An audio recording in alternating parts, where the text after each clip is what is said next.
And anybody, not just Navy SEALs, but anybody that can accomplish anything that is hard. Mm-hmm. The only separator is that they really want to be there. Mm-hmm. There's some people that get inspired, mm-hmm. and that inspiration moves them to try to do something. But the inspiration is very high right now in this nice environment. We're in a nice environment. Mm-hmm. The ocean's out there. Mm-hmm. I'm talking to you. If I want to go to the fucking refrigerator and get something to drink, mm-hmm. eat, I can. I watch a movie about some badasses, you're inspired. Mm-hmm. But the second you're not in this environment, mm-hmm. and you're actually doing what inspired you, that suck factor is now real. You can't just get off your fucking couch and get a fucking shake, mm-hmm. or get a fucking box of donuts, or turn the TV, or go take a shit or a piss, or mm-hmm. go get your girlfriend and cuddle up. No, mm-hmm. you're now there. And only those people who have been there a million times in their minds, mm-hmm. and have lived in that water and have suffered a million times and realize my legs may break, mm-hmm. my knee may break, my bones will hurt.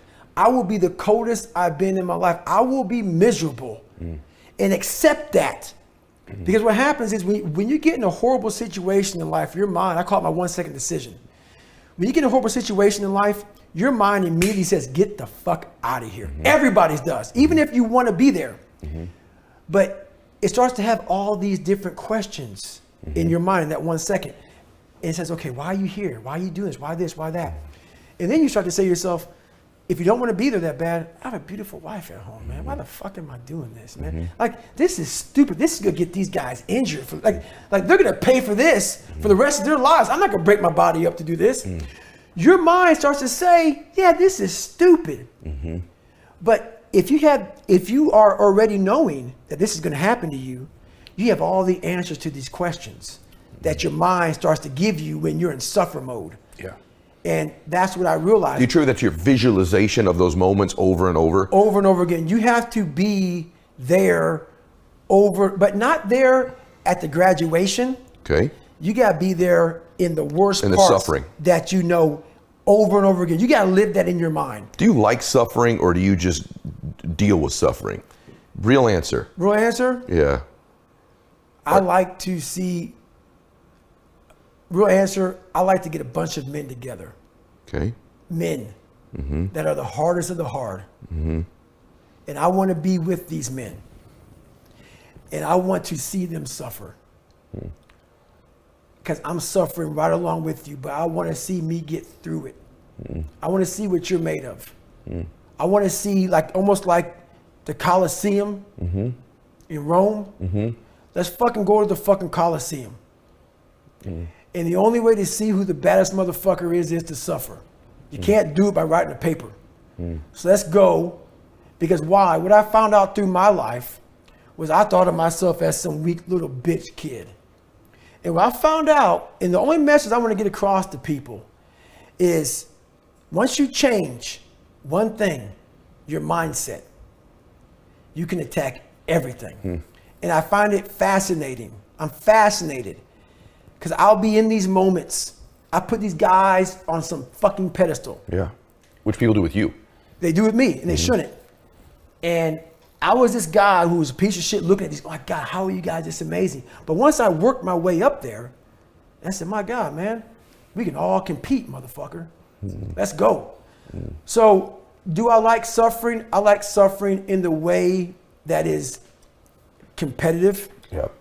That brings out the absolute best in me and in everybody else.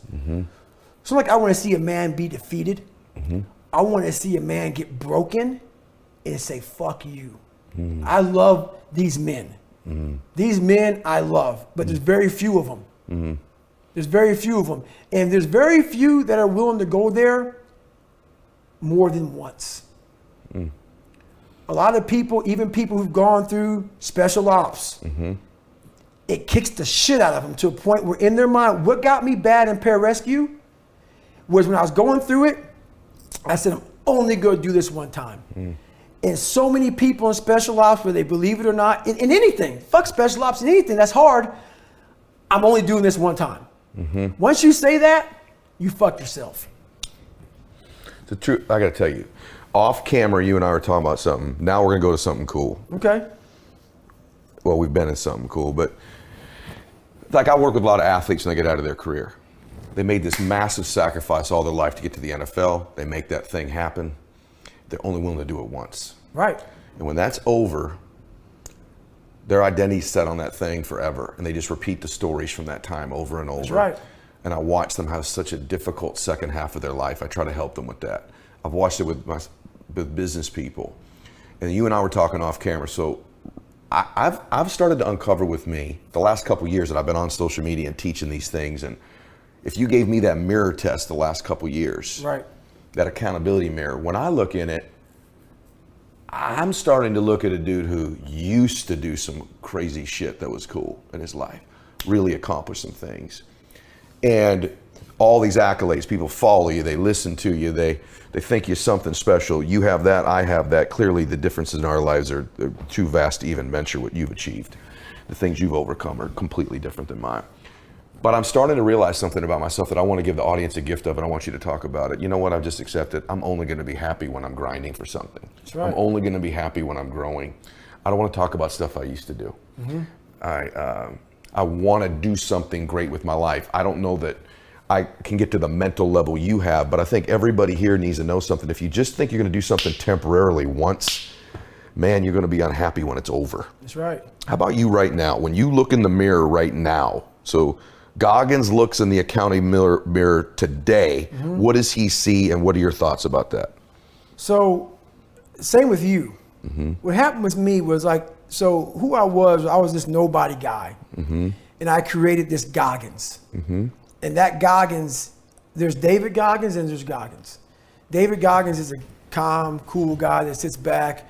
Used to be a, weak kid. Mm-hmm. Now he's just a normal guy. Mm-hmm. Goggins is a guy that is willing to tape up his legs to go after it. Mm-hmm. In that book, you read about David Goggins and also Goggins. What I realized in my life is that Goggins is who I love. Mm-mm. Goggins is who I created. Mm. My dad created David Goggins. I created Goggins. Mm. So what's happening with me, and since Can't Hurt Me came out, and since I got on social media, which is why I fucking don't like social media, which is why I'm not on there very much, which is why I give people one time, I have to do me. Mm-hmm. I have to do me.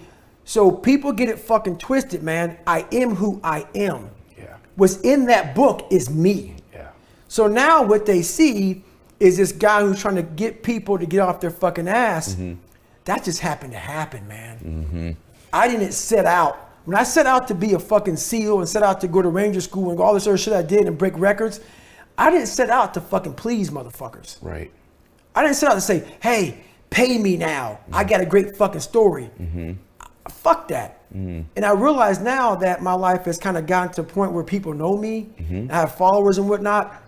The biggest depression of my life is you get caught up into helping so many people out, and it's great, and I love that, but you lose yourself in all of that shit.